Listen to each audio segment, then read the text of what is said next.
To really understand chemistry, I suppose we have to understand the particle that makes up everything, and that's the atom.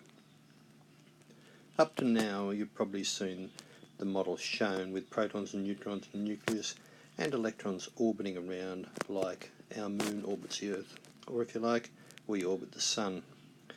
We tend to make these things with circular patterns, and I think it's more about making it easier to understand or easier to conceptualize and think about in our minds rather than reality. Now, we have huge problems with atoms because atoms are so tiny. The human mind gets there and goes blank when we think about really, really big things or really, really small things, because we can't get it into our daily lives about what actually goes on. So remember, it's a theory about what's going on, and it's based upon a whole series of experiments that people have done and come up with a best guess approach, if you like, to what really goes on inside the atom. So if we start from way back, and when I say way back I mean really, really long time ago, several thousand years ago, they came up with the name atomos for indivisible particles that they thought made up everything. And I think you can guess from there where the name atoms came from. But the whole thing was they thought they were little indivisible particles, and this sort of theory lasted for a long, long time before we even contemplated changing it.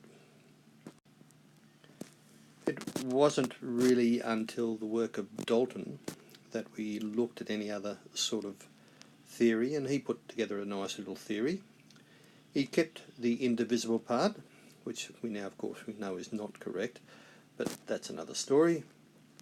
But his claim to fame was he said that when atoms, or if you like elements, combine, they do so in fixed whole number ratios, like carbon dioxide is always CO2, water is always H2O. So we have 2 atoms of hydrogen to 1 atom of oxygen. Very good, and it explains, I suppose, the basis of formula, and that leads us to conservation of mass and equations. For so long we didn't really understand charged particles and charged ideas, and it wasn't until Thompson came along with his famous experiment where he actually used a cathode ray tube to see that things had positive and negative parts. And he is probably most famously remembered for naming the electron, discovering and naming the electron. And that opened up a whole new ballgame, because this meant that the atom actually did have subparts. So because we knew it was neutral, all chemicals are neutral, then suddenly we had to realise there had to be a balance between the two positives and negatives. So Thompson's idea was the fact that it was like a muffin or a plum pudding, where you've got certain things, bits of fruit in a muffin embedded in the pastry, and the bits of fruit were the positive charge and the pastry was negative charge.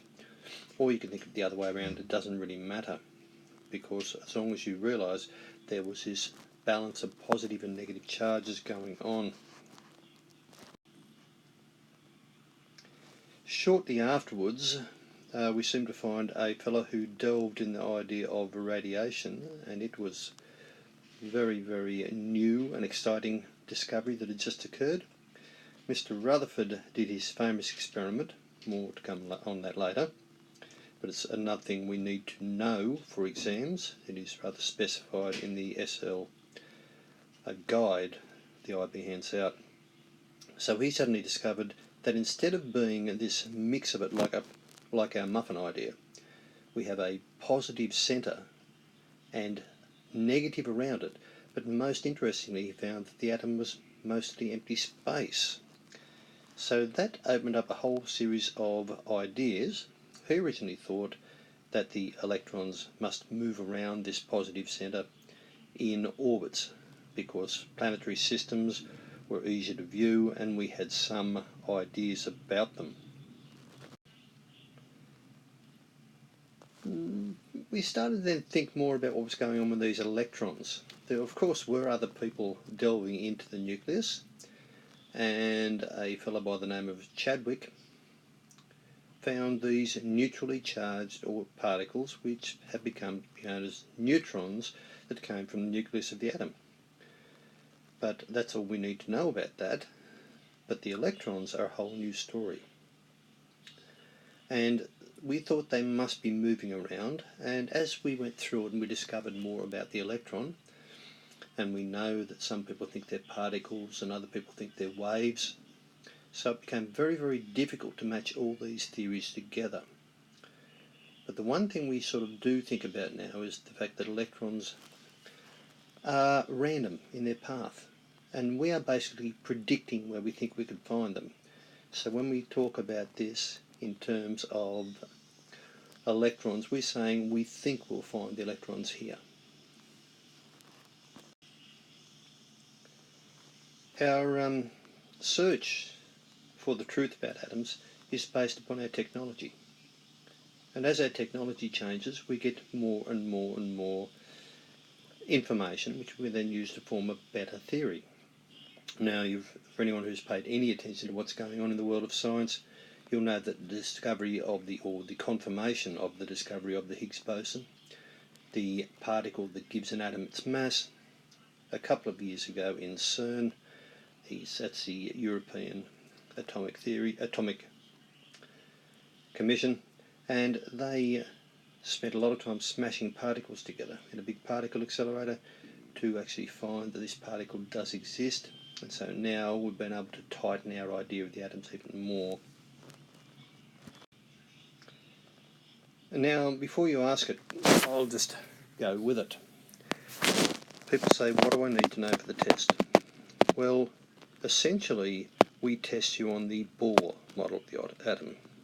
Now, Bohr came after Rutherford and Chadwick, and he identified with the fact that he liked their points with the fact you have a small nucleus, he liked the fact that it was empty space, and he liked the fact the electrons were outside the nucleus moving around.